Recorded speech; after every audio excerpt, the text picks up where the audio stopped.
fall, so I thought we'd do a little more interesting art based on the elements of art. And space is one of those elements of art that's very complicated. You can do it in many different ways. You can fill a space with, you can show space by filling it with an object, going out like Georgia O'Keeffe, going off the edge with a flower kind of shape.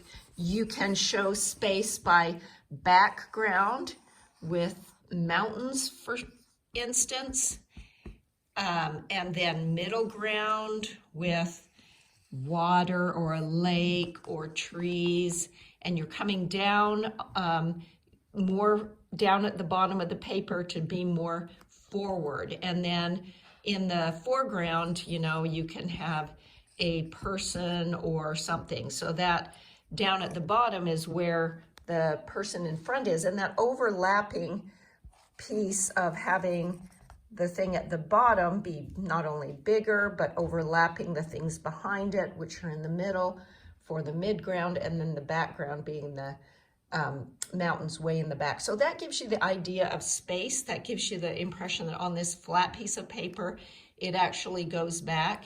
You can do it with perspective, with a road that gets smaller and smaller and narrower as you go.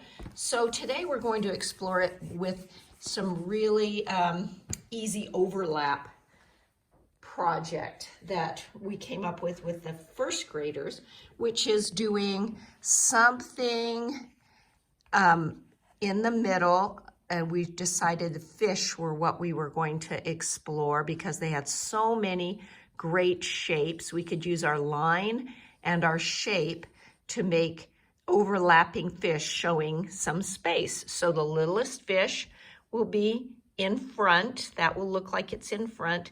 And behind that little fish is a bigger fish.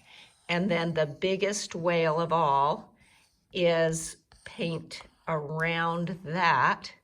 Maybe even it is a whale with a blow spout and a little eye.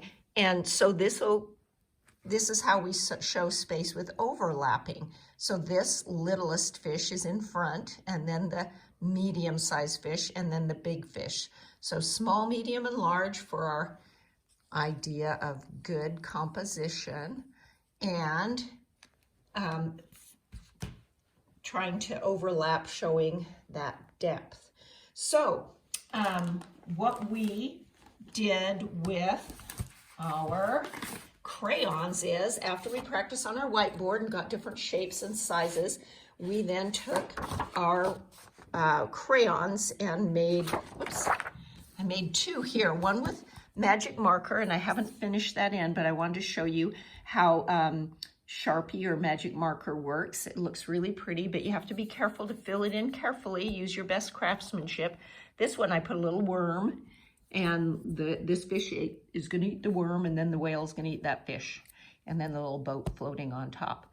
So the other thing that I want to point out is the color choices. So this is kind of space and color, because you obviously want to do some opposite colors so that the different levels stick out. So you can see what's in front, and then behind it, you wouldn't choose orange to do the worm because then it would disappear.